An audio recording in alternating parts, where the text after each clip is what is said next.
It happened in Windsor, the Sprucewood fire. 8 years ago, there was a very memorable industrial fire in Windsor on the West End, across the street from the old racetrack, almost at the LaSalle border. It's very memorable to me because I had a bunch of relatives visiting from out of town. My first cousin Kelly and her daughter Caitlin had traveled all the way to Windsor to come to my wedding, which was going to be happening that weekend. We had taken my two cousins out on a tour of some of our old stomping grounds in Windsor, including where my grandparents lived on Labadie Road. So it was myself, my uncle Randy, my little cousin Reese, my cousin Kelly from Seattle, and her daughter Caitlin. And some of our other cousins were even there at the time. And then after, we went for lunch over at Gilligan's on Walker Road, and we had a very nice lunch, enjoyed our meal. And then it came time to leave. We went out to the parking lot, and I looked up in the sky, and I saw a massive plume of black smoke. And I had been chasing enough fires in my day to realize that this was a very big fire.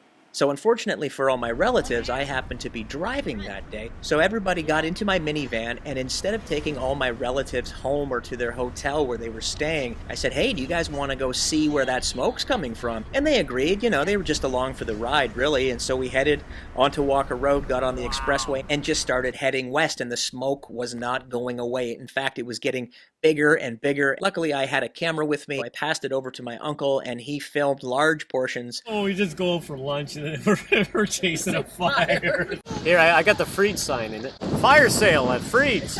And we were seeing a lot of smoke, and we just got closer and closer and closer until we were there. We were all very curious, so we parked and we got out and we took a look around. And it wasn't chaos or anything at the base. People were just kind of hanging around, taking pictures. There was some media starting to trickle in, some people who were passing by who just happened to have cameras with them. They were there as well, taking photos, and I started shooting video.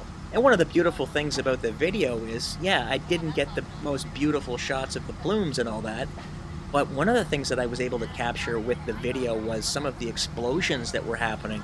And at one point you'll hear me ask, I believe it was a fireman, what was that? I heard an explosion, and I said, what was that? And he said, propane tanks. So there was all these recycled propane tanks in there as well. And they just started blowing up one after the other, and every once in a while you would just hear it. So that was pretty interesting. So after a while, taking some photos with the family, we kind of looked at each other in the eye, and everybody was a little bit nervous because this fire was really out of control. There was really nothing that the firefighters could do to try to put it out. They were going to just have to kind of soak it and let it burn, unfortunately. What's that, guys? No shit. Wow. The column of smoke was so large that newscopters from Detroit came over to check it out. There's a massive fire burning in Windsor, and the smoke can be seen from miles away. We are getting a lot of calls about this into our newsroom. 7 Action News anchor Stephen Clark is gathering new information for us. He's in our newsroom.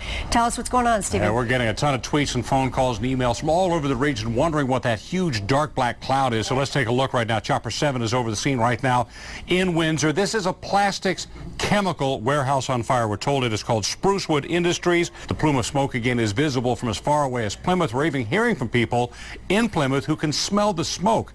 Now, we don't know yet exactly what is in that cloud, but with plastics and chemicals involved, you can certainly assume this is something you do not want to be breathing. So everybody in the family kind of saw the writing on the wall. We all got in the car, and I dropped everybody off. But I wasn't done yet. It was kind of nagging at me that I didn't have my DSLR camera with me, so I picked up the camera, picked up my friend, and we went back to the scene. We got as close as we could, and all the roads were shut down at this point. So we had to park at Ojibwe Park, which was kind of bathed in smoke and ash and fallout from this massive fire that was blowing right over it. We walked with all the gear through the Ojibwe complex, and we got close enough to the fire. We were back.